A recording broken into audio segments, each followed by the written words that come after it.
Welcome to The Lead. I'm Jake Tapper. We're going to start this hour with the breaking news involving the several destructive wildfires ripping across Los Angeles County, turning that beautiful area into a hellscape. At least 10 people are now dead. That number is tragically up from the 5 we knew about yesterday. The true death toll right now is actually unknown until investigators can safely get into these impact communities. They can't do so now. The scale of the damage is frankly insane. More than 36,000 acres have burned. For scale, that's about the same size of the city of Miami. It's about 2.5 times larger than the island of Manhattan. It's larger than both Boston and San Francisco. Right now, the Palisades and Eaton fires, the 2 largest out of 6 active fires, are less than 10% officially contained. Now, that's not because fire crews aren't working tirelessly to get every fire and any flare-ups under control before Monday's expected windstorm. They are.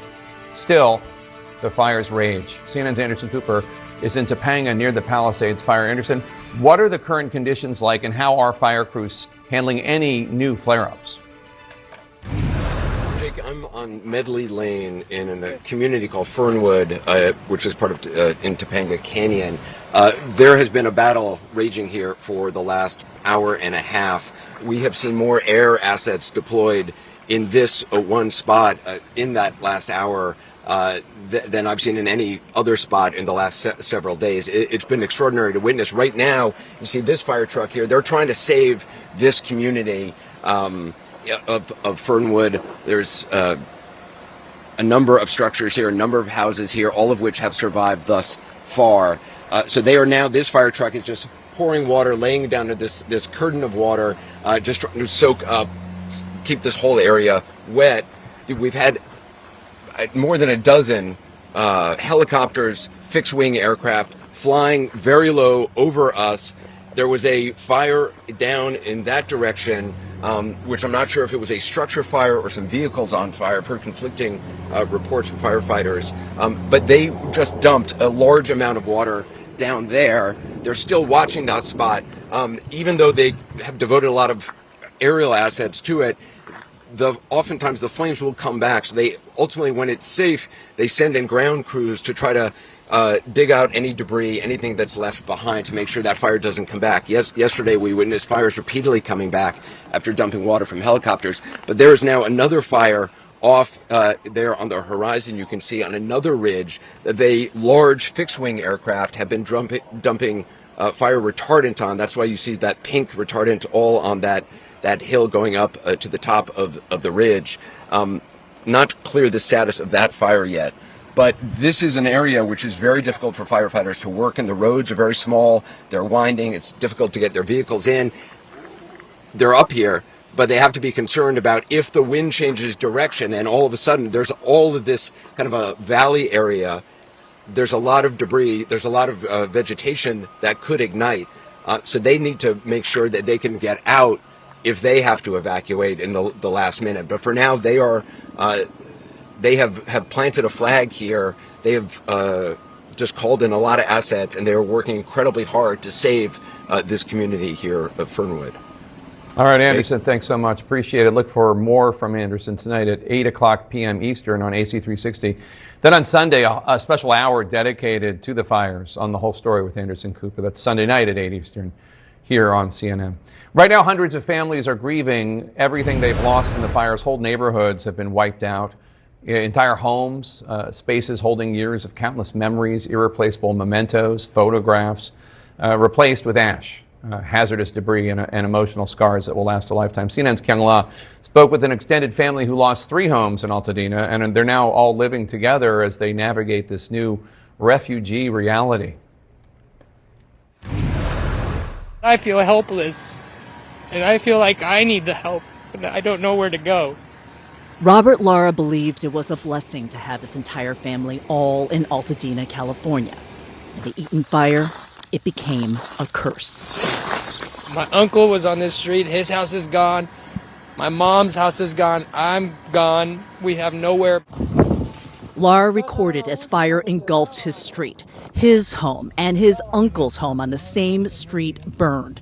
His mother had already seen her home a few blocks away go. I had my last little dinner here. There was no power, and I still said, I'm just holding the fort. I'll be the last one to leave. My house is not burning. and it's gone. It's gone. This was all I really wanted to get to, and all I found was nothing. What is that? This was a passport. So now I don't even have a passport. This was a passport book, and it's gone. Yesterday, I had it all. I had a roof, I had a lawn for my dogs, and now I'm in a little confined square, not knowing where I'm gonna go next. Domatia Hinojosa is Lara's mother, a diabetic who cares for her disabled son. This morning when I wake up, I say, oh, I need to go back to my house. What happened with my home? I want to go back, but I can't. But I can't go back. I can't. I lost everything. Mom, come inside. This is what aftermath looks like.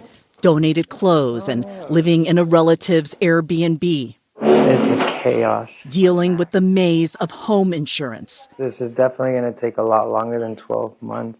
And money.